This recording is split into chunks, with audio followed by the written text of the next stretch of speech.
Give a big round of the hand. Give a big round. Give a big round. Give a big round. Give a big round.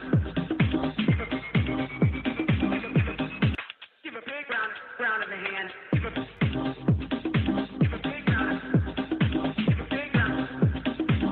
big round. We could have homes on separate coasts, go dive in Greece with squids. Could have been so bleeping rich, but instead we had kids. They won't smile for a photo, they won't eat the food we choose. That's why we're heading to the Parents' Lounge to drown ourselves in booze. Every day we're more exhausted, we haven't slept in years. They hit me in the nuts so bad, my eyes filled up with tears. And yes, we'd like to fake our death and go off of the grids, but the truth is we are softies and we truly love our kids. So join us every Tuesday night to laugh at all our pain. Evening in the Parents' Lounge is the cure to staying sane.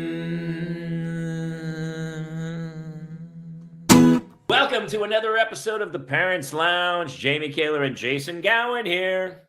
Hello. Hello. We have a great show for you tonight. Leslie Means, the author of And God Made a Mother, is going to be here tonight. And she has a website. She has some great stories that we're going to share with you.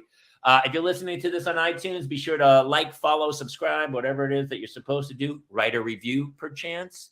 Yeah, we need that validation. Also, brand new episodes of the podcast upload every Monday and Thursday. And if you're interested in coming and joining us live, the show goes live every Tuesday night, 10 p.m. Eastern, 7 p.m. Pacific, on Facebook, Twitter, Twitch, YouTube, and your local drive-in movie theater. That's where I watch it. That's where I watch it. Ladies and gentlemen, our guest tonight is former TV anchor and mom of three. She's the compassionate author of the #1 best-selling motherhood book on Amazon called So God Made Me a Mother. So God Made Me a Mother is a collection of emotional essays from women of all ages and stages, including well-known authors such as Amy Weatherly, Jess Ehrlichs, Kathy Radigan, and Kelly Cervantes, and offers a powerful and relatable look at motherhood. In 2016, she created the fantastic website, Her View from Home, a beautiful resource for mothers and women touching on grief, faith, marriage, raising children, and more. And tonight, she's here with us. Ladies and gentlemen, Leslie Means. So it's So God Made a Mother. Woo! Yours is so smart. So it's a collection of personal essays. So I guess each person who's in there can change the title to So God Made Me a Mother and personalize it, which is what Jason There you said. go. That's exactly it. So God did not make me a mother. He barely made me a dad. I'm barely and it was really late in life, and then God was like, all right, fine, you're a father. Be a mother and personalize it, which is what Jason There you said. go. That's exactly it. So God did not make me a mother. He barely made me a dad. I'm barely and it was really late in life, and then God was like, all right, fine, you're a father. Fine. Let's see what you can do. Let's see if you can do this. And now I have an 8-year-old and a 9-year-old, and I'm pretty sure he's like, wow. Okay, so that was a mistake. I'm not sure. I don't feel like God thought I was being challenged enough, so he thought, you know what, he needs twin boys. Twin boys. So my kids are 14, 12, and 6. I have 2 girls that are 14 and 12, and the boy is 6. And I thought, I have 3 older sisters, and I'm like the baby, and the girl. All we had were girls, right, growing up. And then I had these 2 girls, and I'm like, whatever, like the stereotype of all these boy moms, like it's not a thing. Then this smushy little precious little boy, I'm like, what? And my girls now, they're like, geez, mom, he can get away with anything. I'm like, I can't help it. I'm like a walking cliche for this cute little kid, and I'm so hard on my girls. It's a roller coaster ride. That's what happened to me. I'm the youngest of 6, and I have 4 older sisters. Oh, and there was a huge gap as well. Uh-huh. Mine was even bigger. Mine's like 8-year gap between the 5th kid and the 6th. And yes, my sisters used to be like, how come he gets a TV in his room? How come why does he get his own room? And when then we're like, well, he's a boy. So the 2 girls can split a room, but the boy he's gonna be special. He's gonna be special. but he's not gonna. I mean, he's gonna clean toilets and cook Sure he and is. do all the things. Oh, sure he is. No, I believe you. I believe you. I am like hard on my girl. I want my girls to be these like, confident, like breaking glass ceilings, all these things. So I have to make sure I'm the boy turns And out. meanwhile, the decent, boy, too. you're just hoping he remembers to put pants on. Right. Just don't pee on the toilet seat, really. What is up with that too? So we like live in this, like we're kind of out of town, but we're still in town. And yesterday he's like, Mom, don't come back here. I'm gonna go pee. And he just like, pees outside. What the heck is that? He's marking his territory. Cats do What it. is that? I'm like, but people can still see you, kid, when they're like driving by on the road. This is a problem. I think it comes from the caveman days. I'm not really sure because our kids do that quite Jason's often kid went number 2 in the front yard. on our sidewalk. So I was doing laundry and I heard my neighbor yelling, and I'm like, she's yelling at my kid. I'm 100% sure.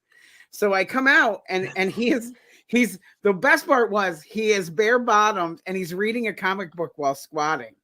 Like, and I was like, what are we doing? And he's like, you said I could go outside. I said, in an emergency, you can go to the bathroom outside. I meant number 1. He's like, you didn't say it. He lawyered me. And he lawyered me with the whole thing. Listen, I feel like this is an exclusive story that you guys will have. I don't know why I'm sharing this, but it's too late. It's too late. I also made my own toilet as a kid in the like trees in the woods, and I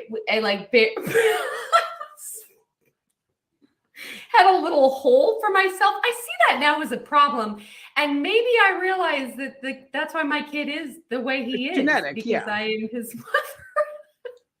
I mean, you had your own outhouse. Listen, I really privacy in did. the woods. Who didn't go in the woods? Everybody's gone in the woods. Everybody's gone. I mean, it wasn't really before indoor woods. plumbing, that was the way. We did have, even though I'm, from Nebraska, we did actually have running water and toilets and stuff too.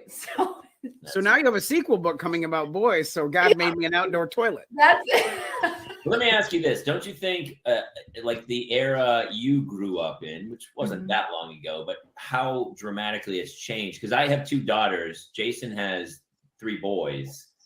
And I just think, I feel like, although I'm not sure where we're going as a civilization, but I do feel like it's a way better time to have girls now oh yeah. than when I was a kid. Like, Yeah. You talk about glass ceilings, that feels like they are shattering every day. So it's Yeah. And so I was really lucky that my mom, my dad is like a however many generation farmer. So our house has been in the family since like 1901. But mom, I mean, for real, it's been like my great grandpa came over from Germany. Like we've all like it's a thing. But my mom went back to work when I was 2. So I'm 41. So I'm that 80s baby. And she went back to work and became a nurse. And so I only knew 2 working parents. So I feel like I had a different perspective because I had this mother who was always like, just you work, because she had to keep everything, she helped dad with the farm and kept the farm and the family and everything. And so I didn't realize until really recently what a different perspective I had, because I've always seen strong working women. And I feel like mom always kind of in her own way was breaking those glass ceilings for us, telling us that you can do this. And we're just stubborn enough, and we just don't really care too much about what people think, that we just do it. But I think it's definitely, it's come a long way. Everything has changed so much. So Herbie from Home, actually, the site that we started, it actually started in 2012. So we've been doing this for 11 years. wow. And it has changed dramatically, like the internet in general, really in the last 3 years, right? But I mean, it's just constantly changing, and it's interesting to think what it will be like in 10 years. No, you're absolutely right. It's so funny because we're not great at that part. Like I never wanted to be. I don't want to have it be 24/7. I don't want to sit here and go, "Hey, here's me. I'm making a waffle. Look at me. I made a waffle." I'm like, look at it, which I have done. I have done it. If you look at my Instagram, you can go, "Well, there's a picture of a waffle." A lot of crepes from you. A lot of crepes. And now I'm kind of like, I love doing this because I love chatting with other parents, and we have such a great community of people who listen and come to the show and stuff. And we had a dad group during the pandemic helping people kind of get through stuff. But the 24/7 aspect of it, I don't think it's sustainable. And I think it's so unhealthy for not just us, but our kids coming into it, where you see them just scrolling. Your kids are older. Do they just sit and text each other as they're sitting next to each other? So thank you for saying that, by the way, because how long can we watch like goat videos? Like how long, like, and I like a good like cat video of people, but how long can this? From time to time, sure. You know what I mean? But can we really, like, all it is now is constant video. It's a double-edged sword. And I always say too, I love that I can be in the middle of Nebraska and know women from across the globe who write for the website, who are in this book. Like how many cool, I get to talk to you guys. Like that is a very cool part of social media. And yet I also hate it. And I know too much now. And I don't let so at 8:00, my girls have to be off their phones and they have to put them in a closet downstairs. Cause I've seen some stuff. I have seen some stuff on TikTok and with their age. And I'm like, I can't let you just sit in that all night long. Cause it will bother me tremendously if I'm not off by I try to have a boundary to be off by about 3 p.m. And then I'll check things every once in a while. But if I'm not, I'm ragey. I want to bite someone. Here's the dilemma. My wife works as well too, and she has a serious job. She works for a pharmaceutical company, big there and stuff. So she'll be on her phone late, right? And I'm always like, and then she's like, the next day she's like, I couldn't sleep, and I go, because you're not shutting your brain off, which is easy for me. I'm an actor, and I can just nobody's calling me at 8 o'clock. Right. But here's the dilemma nowadays. Like if you don't respond immediately. So my daughter's school, they were doing, they're having a field trip. They're going panning for gold or whatever. And so I said, the email came out. It said, hey, 4 parents can go. 8 minutes later, I emailed back and they were like, she goes, it's full. And I go, herein lies the problem. 8 minutes? Yes, 8 minutes. People were, and here's the problem for people who, some moms don't work or they're constantly on their phones. Right. So those 4, and it's happened to me in other grades. And I said, hey, listen, you can't do it this way. You've got to give people a window, take everyone, and then maybe do a lottery system. Because if it's first come, first serve, we're training people to be on their phones all the time. Because if not, you're going to miss out. And so the teacher actually was like, Mr. Kayla, you can come. And they added think about it. That they added. You get special treatment. I don't want to, like, someone will call and they'll text and they'll email and they go, dude, where are you? And it's been like 7 minutes and they're like, are you alive? Where are you? What's happening? And you're like, I'll get back to you when I get back to you, dude. I don't know. Right. Yeah. So I do think that's getting better too. I have our accountant, what I just noticed the other day, she had a whole she had an email reply. And at the bottom, she said, I do not check emails after 4 o'clock. I'll respond between this time and the next day. I was like, hey, that's really kind of smart, because I think too, when we're such if you're already kind of that mentality of go get it done, whatever. And then the added, on top of that with social media, I don't know, we got to be really careful about protecting those boundaries. I think we're getting there. I think we have to get there. People are realizing now it's in your face. We cannot do this 24/7, but it will be interesting to see how long it takes. Cause we didn't have cable.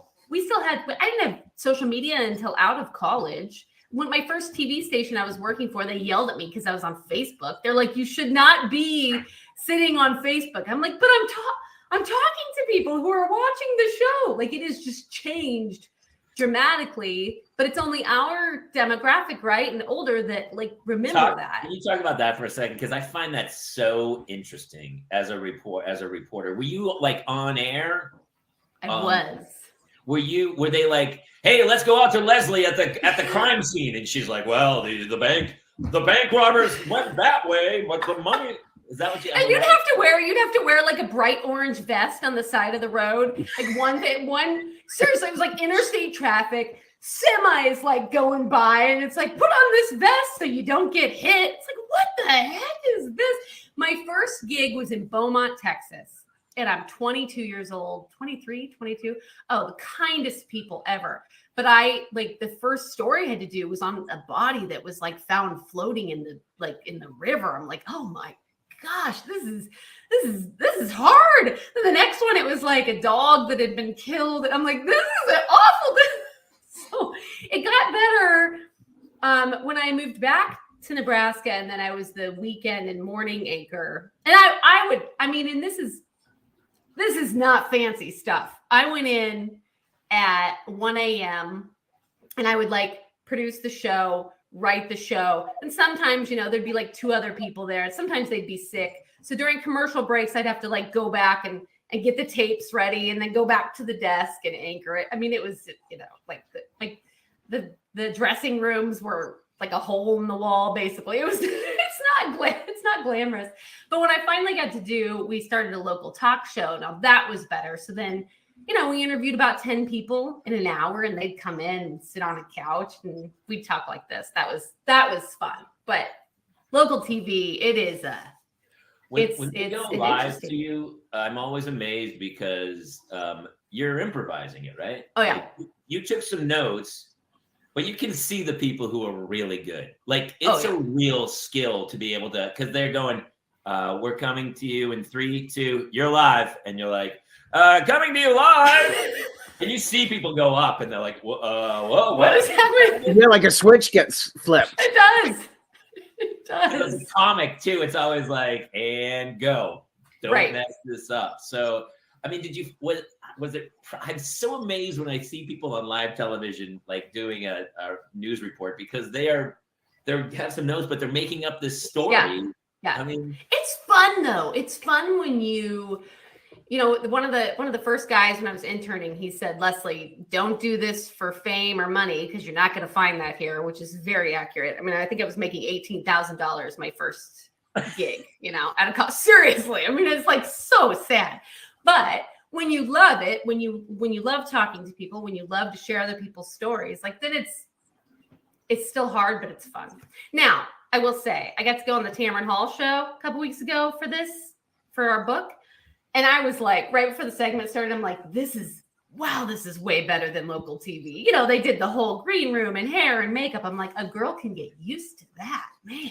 Well, I feel like Nora O'Donnell and Katie, they all started that way, and then rose the rank. Yeah, they paid their dues and stuff. Tamron did too. She was in a small Texas station too. So it's cool to see how reporters. You have to start. How long were you in reporting and news? About 7 years. Okay. Yeah.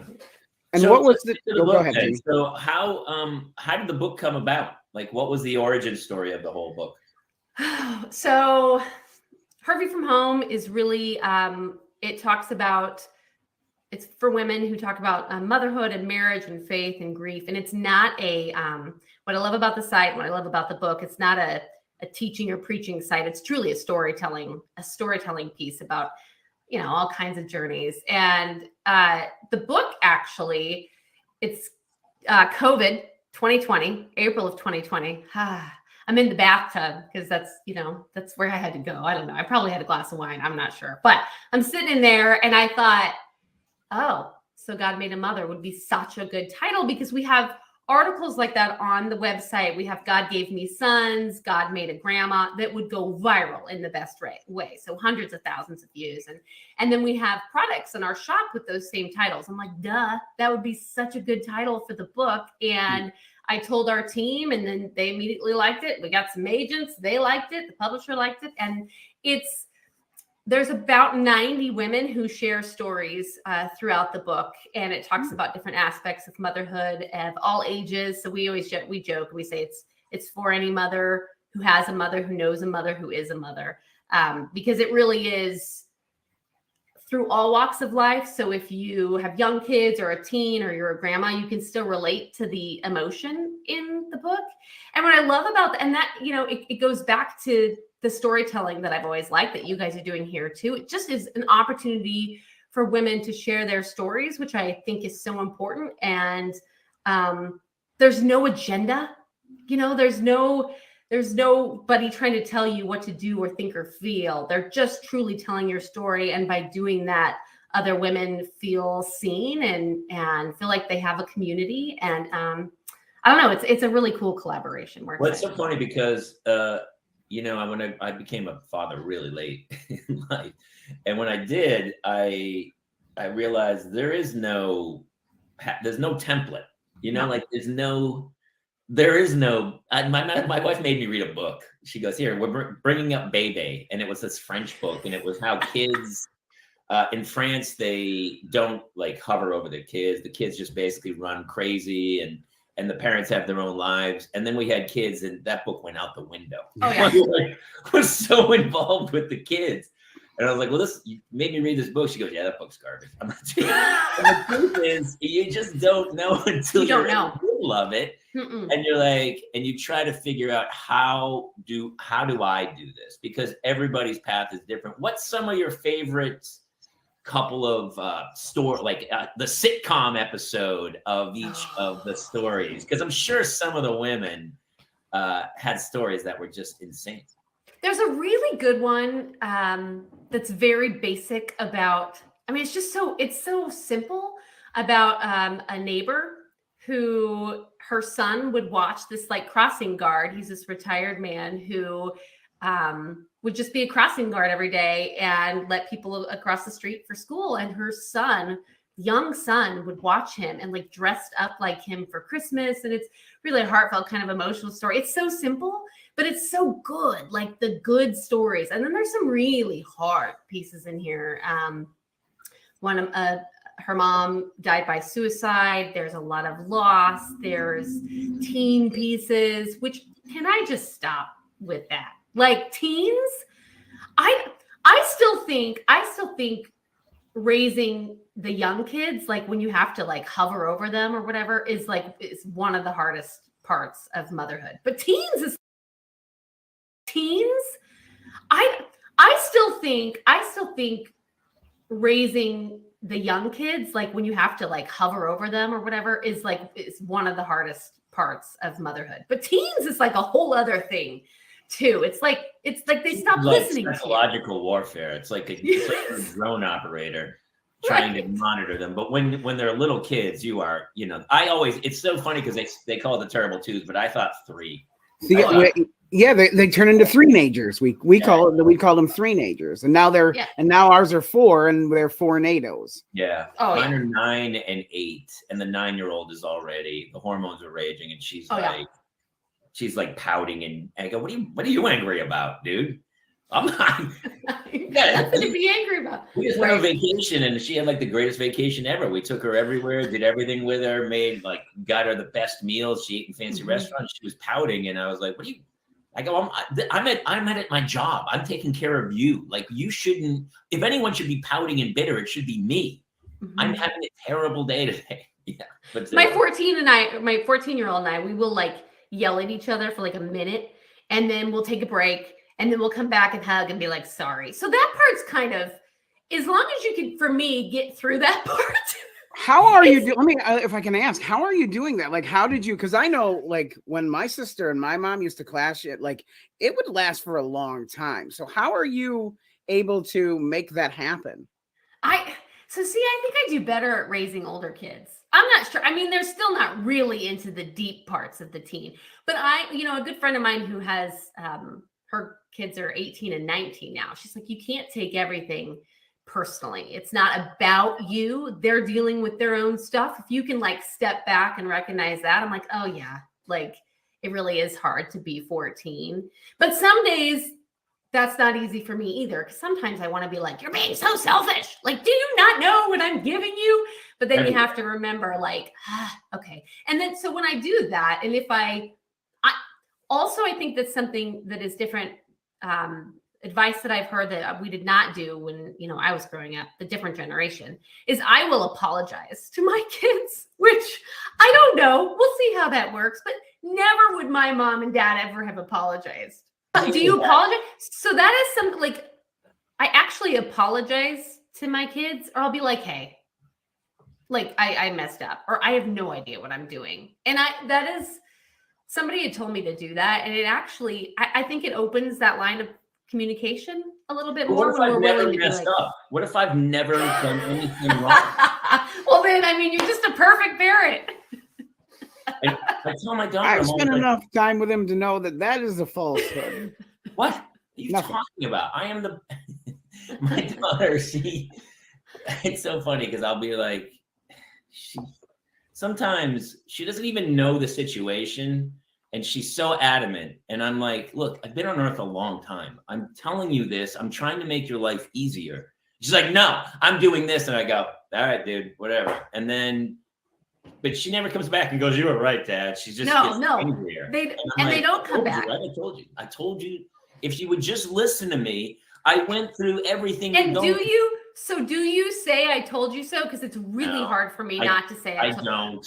Here's another example. Okay, last weekend. I mean, it's the most ridiculous thing. We're at a dance competition. Dance competitions are like a thing. That was never something that I did. So this was the whole thing I had to learn. And you have to put on, like, these girls, they put on fake eyelashes. I have never in the history of ever put on fake eyelashes. It's a whole thing. And I told my 12-year-old, she's beautiful and fantastic and just a great dancer. I said, Grace, you need to make sure you put your eyelashes away so we don't lose them. We're like in the hotel. She had another competition the next day. And she's like, Mom, I got it. Mom, whatever. I was like, don't leave them here. You're going to lose them. We didn't have any extras. We had to get up early the next day. We weren't going to go anywhere, whatever. She's like, it's fine, Mom. And we got kind of in a little fight about it. And I said, if you lose those, I'm not like, you're going to go get your own eyelashes. I'm not buying you more eyelashes. The morning comes, she lost one of her freaking eyelashes. It was so I said, at this moment, I'm going to go put the things in the car and I'm going to go get you a bagel and I'm going to have a cup of coffee and then I'll come back. Like, I had to calm myself down because I wanted to be like another 12-year-old girl and be like, I told you so. I told you you would lose your eyelashes. And I am guilty of I told you soing. I am guilty of it. And I don't do it a lot, but I have poured salt in the wound from time to time. And I don't mean to be that way, but it does kind of come out from time to time. I don't think I say that, but I always say, I go, well, I'm pretty sure I told you how this story would play out. Ooh, I like that. I go, here's, and I'll even tell her, I go, here's what's going to happen. Here's the chain of events that's about to happen that you're putting into motion. You can stop it now, or she doesn't. What is wrong with us as humans? That because I didn't listen to my father. No, I didn't listen to what he said. Heck no. And I was like, what? Why can't we just go? Well, yeah, that guy seems to know what he's talking about. Why don't I do that? Why can't we do that? Adults need to do that, right? Because we want to figure it out on our own. And then we're like, oh, all right, fine. Like, that's how I am. People will tell me, I'm like, nah, just let me figure it out. And then it's like, oh, like often I will apologize to my husband. Just last night, again, he was telling me something. I'm like, well, if I would have done this, and he just looked at me and I'm like, stop it. I know you tried to tell me and I didn't listen. Sometimes the look is more painful than the I told you so itself. Sometimes the look of disappointment is there. My wife doesn't listen, and I tell her something. I'll tell her like my advice or whatever, and she'll just like ignore me or whatever. And then like a week later, she'll come back and she goes, I was talking to my friend and she said to do this. And I said, you mean the same thing verbatim that I told you 7 days ago? Do you mean that? And she goes, what? Did you tell me that? I go, yes. I do that. I do that too. she has a hearing loss, but it's only the exact register of my voice. Like she can hear everything above my voice and she can hear everything below. But right where I do that. It must be because we love you, but we want to figure it out on our own because we're strong, independent women. Like I think that's kind of how I'm the opposite. If you go, hey, go build this thing, I go, well, who's got one I can copy? I'm the king of templates. I just wrote a script and I was like, well, I need a half hour, and I just found another script and then kind of used it as a template. Opening. Yeah, it's like, why reinvent the wheel? Like, right. Somebody, whatever you're trying to do, somebody's already done it. That is very true. My new book, So God Made a Father, is going to be coming out in about 6 months. And honestly, it's you. I mean, I talked to my team and then I talked to my publisher. Good luck with that because we got the trademark going. So I'm sure you. Please tell me. Just tell me I can submit an essay for it. That's all I wrote. Oh heck yes! Let's do it. I have a great essay for her. Do you think? Okay, that's my question too. Do you think that would? Because we got to figure out the next titles. Do we do grandma? Do we do friend? Do we do father? I don't know. Here's the cheese. problem, So God made cheese. Like, what do we do? Here's the problem: is women are way stronger and like as a dad brand. Like even our buddy Dude Dad said, like 70% of his fans are women. Women. Oh, I love him. Yeah, he's the best. And all of a sudden, his wife is like almost overtaking him. Like he's an old buddy of ours. He's done it. He does the show pretty regularly. Yeah. Actually, the first podcast I started was with Taylor. Yeah. That's awesome. So it's so funny because even on Facebook, like he'll say like sometimes dads will talk to him and the dad will be like, yeah, I love your stuff. My wife got me into it. Like it's always because the moms are the ones scouring Facebook. Dads are not doing it. So we're always maybe watching it. God made a father is not going to do I know. it. God made a mother. I'll tell you that right now. Right? Well, it's not the same. I know. I want to do like, so God made casseroles. Like we need a cookbook. I mean, oh, there you go. I would buy that book. That is actually genius. So God made a dinner. And it's like, because here's what's funny. Even last night I cooked, I end up making four meals. I like my two daughters, even if it's macaroni and cheese, like they'll fight over one wants Velveeta. The other one says Velveeta makes her throat itch and she wants Annie's. And then, so I ended up making tofu for one daughter. I made a hamburger for the other daughter. And then my wife was like, I'm ordering a salad. I was like, I can't. Why do we do that? Before, like as a kid, mom would be like, you either eat this, you eat nothing at all. Like yeah, it was never a la carte at our house. It was never a la carte. I tried that. And then I threw out 3 meals. Food. Yeah. No one would eat it. And I would make like crazy meals. And then I was like, well, that was a waste of time. Oh yeah. And so I don't even try anymore. Do you guys force your kids to eat certain foods? Like, cause we're going through the we hate vegetables phase of life. Do you force it or how do you work that in? I put it on their plate or they put it on their, and we never sit down anymore. We're at like flipping 50 million different events all the time. But I try to, like yesterday, I'm picking my kid up from dance practice and I had an apple on her plate with a sandwich and some chips. And she ate the apple. So I think like putting it in front of them and encouraging it, you know, is better. My kids will eat like 4 vegetables. I always cut up cucumbers and carrots, which they'll eat.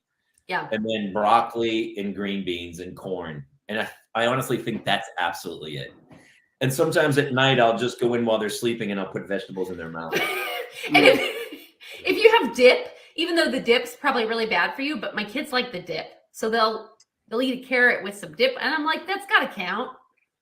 When they were young, we would grind it up. We ground up. They were like, why is this mac and cheese green? We'd put the spinach in it. There's like all kinds of. We do that with like pasta sauce. We grind it up into pasta sauce. You grind it up into pasta sauce. Yeah. My kids are getting pretty crafty on that though. They also, I mean, I do a joke about this, but they're afraid of imaginary monsters under their bed. But if their 2 food groups touch, absolutely. Oh.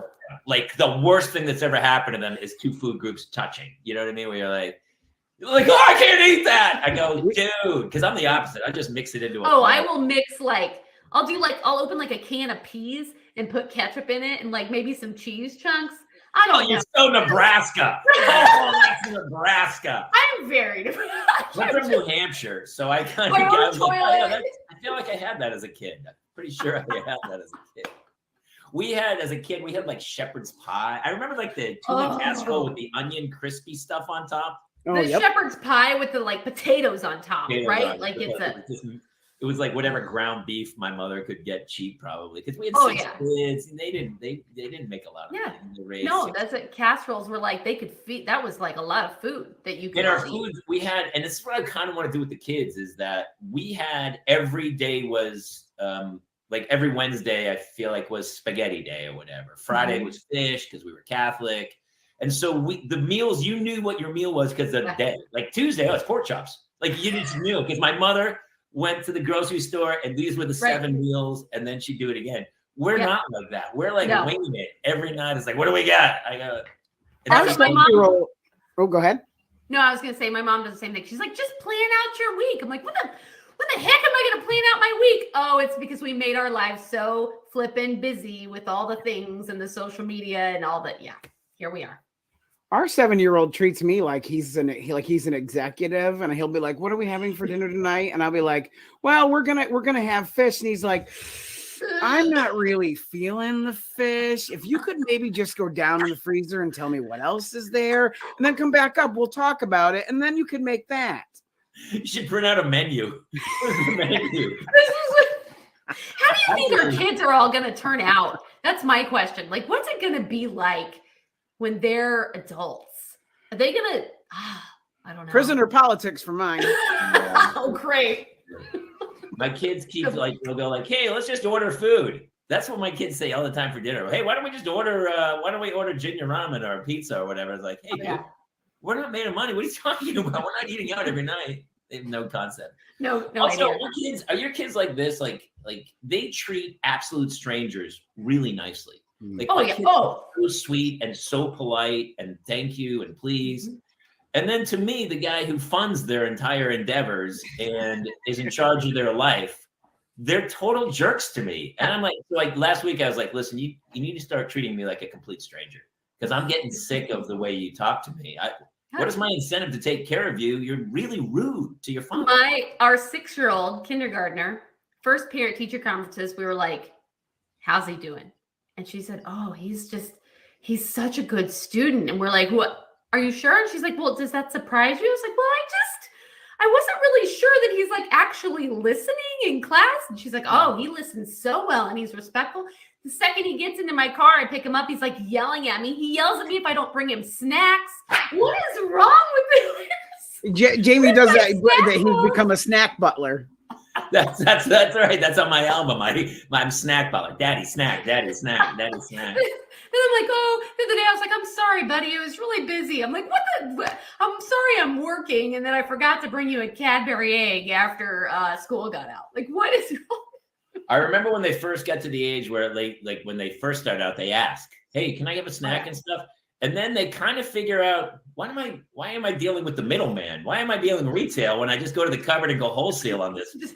And then all of a sudden, we didn't know it, but we found like empty wrappers under the kid's bed, like all over her. We'd open a drawer and there'd be like half-eaten bag of chips. I go, who did this? I told you, Jamie, I think I told you that we found a backpack that he'd been out of every box of Pop-Tarts. He must have been taking one package and he had just this backpack of Pop-Tarts. And I was like, what are you doing? He's like, oh, I don't know how this happened. Now, I used to get yelled at by Linda, by my mother, if I even opened anything in the pantry, because she had it like planned for a meal or a special like church dish or something. I couldn't open things without permission. I don't know what happened. They rule the Here we roost. are. The riches are pointless. It's the most honest answer anybody's ever given on this show. I don't know what happened. I don't know what I'm doing anymore. Every day I'm like, I don't know what I'm doing. I don't know. No, Yeah. Nobody does. If they think they do, they're full of it.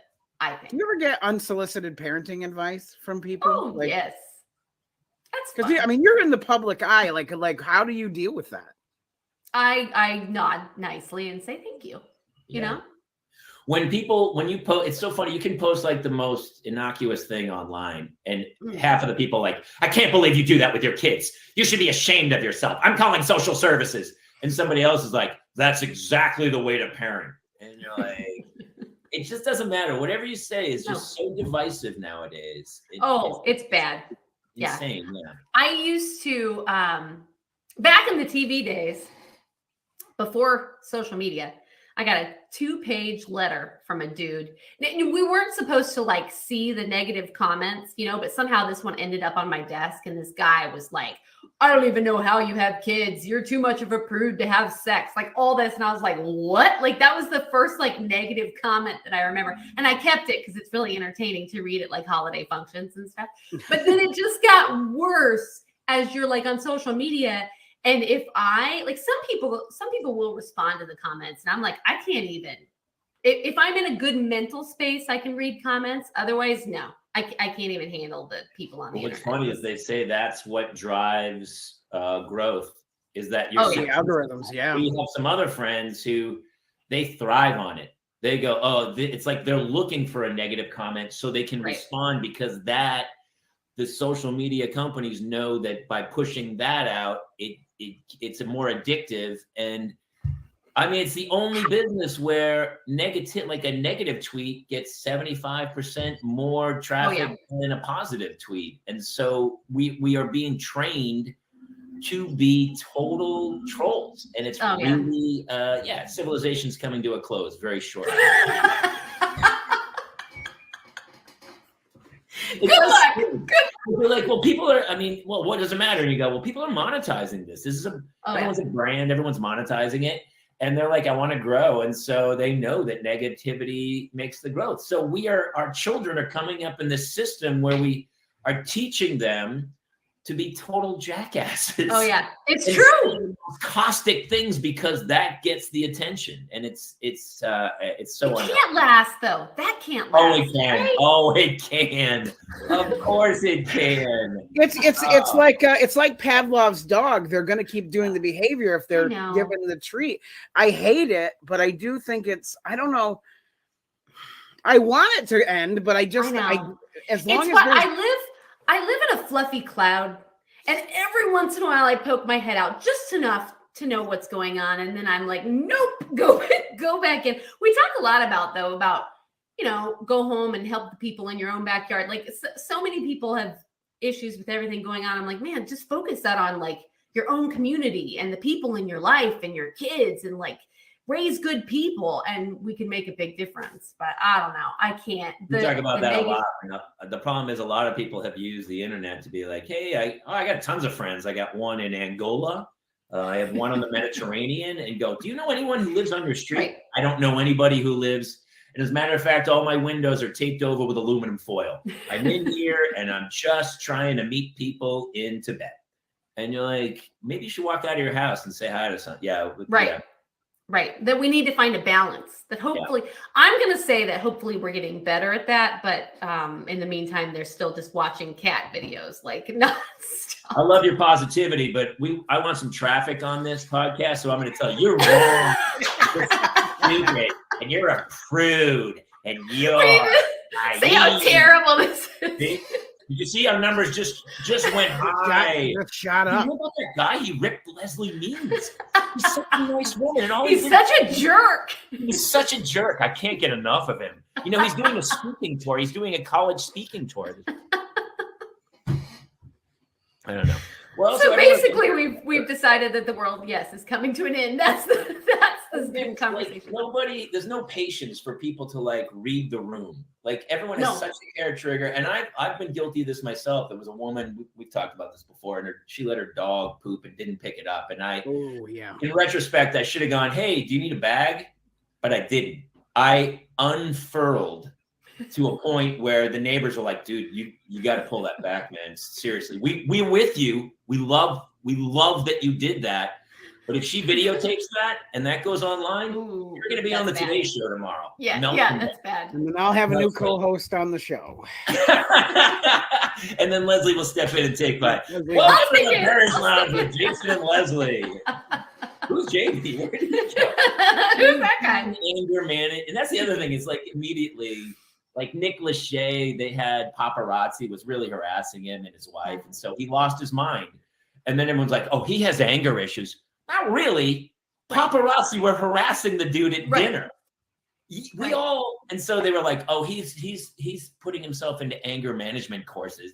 Like, dude, he blew up because the world's a crazy place right now, and you can't help. It's so crazy. That's why I have to have those boundaries. I have to have social media boundaries because I want to bite people otherwise. I mean, truly, I'm like, Did you always have those boundaries, or did you kind of just set them up as you went? No, because the website, so when we started it, I mean, it was just broke, and I was just working nonstop on another job, and then the girls were little, and then I was working on Herview kind of still when I was at work. And so I was constantly on, and it was very draining. And it's, I kind of feel, I'm like, man, was I there? Like, was I present for my kids? That's also why my son, I feel like I was way more present for him than I was with my girls when they're little. Because my wife had those pains. I think it's more of a mom thing. Listen, when I'm away, we talk about it all the time. I go do like a stand-up gig on the road, and I'm like, oh, I can't wait. Like the flight there, I'm like, oh my God, thank God I'm away from those kids. I know, like you need a break. Hotel, and I'm like, I miss my kids. Hey, Daddy's here. It's such a double. It's constant. Yeah. But no, I didn't have those boundaries, and then that's when I'm like ragey, and now I'm like, okay, it's much. The fluffy cloud. As long as you kind of have a grasp on reality. You turn it off after 4 p.m. Do you guys all sit down and have dinner together? I would like to say we do. But we would like to say we do too. I think we all would like to say that. We did. So we did as a kid every Sunday. Man, we were like every Sunday we had roast and potatoes and corn and lit a candle, and my sister would try to light like flies on fire with the candle, like weird stuff like that. I remember. And I'm like, family dinner in a nutshell. Those were some good family bonding times. And now it's like, man, we just built a house and we have this beautiful dining room. My husband's like, are we in this like twice a month?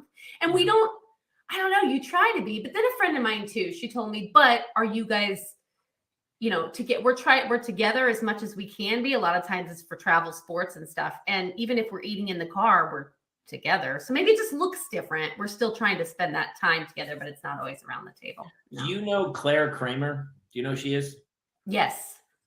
Her daughter, River, is like a national dancer as well. Have you guys done Dance Against Each Other? No, I don't know. Probably not. Part of our original posse on the podcast. Yes. Yeah. But she couldn't do like Tuesdays because both of her sons are in soccer, and she's like, I'm in Florida at a dance competition. It's not, and then soccer. She's in soccer competitions too. Another kid in theater, and then the 6-year-old, he's like up and starting soccer and like t-ball or something. And it's nuts because back in the day, you didn't have practice on Sundays or games on Sundays, and now it's just nonstop. And you don't soccer think lives on Sunday. Yeah. Oh yeah, and you don't think you're going to be that family that does that. Like, oh, we'll make time for all of it, and then all of a sudden you are like, I don't know. My daughter. Again, I don't know how it happened. They're 8 years old, and there's a swim club, and they swim 5 nights a week. Oh my gosh! And I was like, I'm sorry, what? And they were like, yeah, we've practiced. I go, well, I'm not. We're not going to practice 5 nights a week. I don't know what to tell you. It's not happening. Yeah. Yeah, but some of the kids are, and then the kids will have like off days. They'll have private coaches. Like they're like 7 and 8 years old, and people are already like, oh, she's college scholarship. I'm like, maybe not. No. Have you seen that? We were just excited when our oldest son stopped pretending to be a velociraptor on the soccer field and hunting other kids. We were thrilled. So that's another thing too, and we have a lot of articles about that. It's like you got to remember that the tiniest percentage of kids are actually going to go on and play like college sports. So I mean, there's so much more purpose in sports and than getting a scholarship somewhere. So, but that's another thing too. Those boundaries, like that's the word that just keeps coming up. Like, oh yeah, we're the parents. Oh, we can actually determine what our kids are doing. I forget that sometimes. That's true. I totally agree. And there are boundaries, but here's my dilemma is that if you don't start them early, they don't have a chance. Thank you for that. They're never, and it stinks because I'll see guys with like a 4-year-old kid having like a private soccer workout. Mm-hmm. And, the kid's pretty good or whatever, but you're like, really? If you don't, so if all of a sudden the kid's 10, 11 years old and you go, hey, you want to try soccer? It's over. You can't get in because Every other kid's been playing for 7 years. Yep. It's Yep. crazy how Yep. early and their specialty. Like River's already like Claire's daughter is like She's nationally ranked. she's like, I'm gonna dance, and so she doesn't really care about much else Right. at all. She's gonna dance, and she's That's what she's really, doing. really talented at it. She's Yeah. At 11. the end of the day, you're like, you're 12. Is this what your path is forever? You're not going to try other stuff, and you don't want to. I was Right. always kind of a jack of all trades, and I played a lot of different sports and everything. And I was never going pro in any of them. No. But I feel like I was pretty well rounded about everything, and I feel And like then you now- met all kinds of people through all Yes. those different activities. I know. So how do you make your kids well rounded while still letting them be, specialized? It's so crazy. There's just not enough time in the day. That's a great question. Give me the answer. So God made time. So God So didn't. God made didn't make confused enough time in parents. the day. Right? Yes, I don't know. Well, where can people find you, Leslie? All over the internet. So the book is everywhere books are sold. Her View from Home is, Facebook, Instagram, all that good stuff, the website online. And I am also just Leslie Means on all the socials that I'm working on boundaries. That'll be the next book. So God Made Boundaries. Oh, this- I That could be a like that. good book. you know That's what? That's it.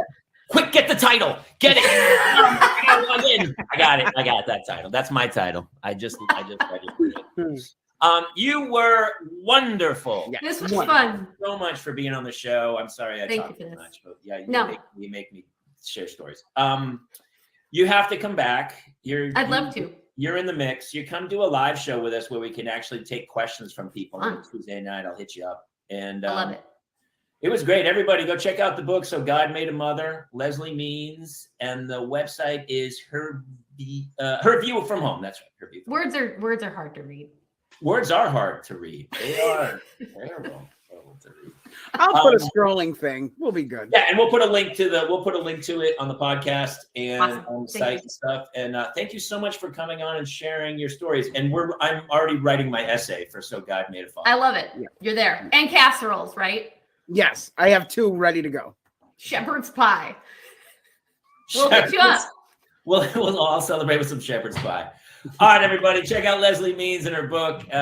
Thank you so much for joining us, and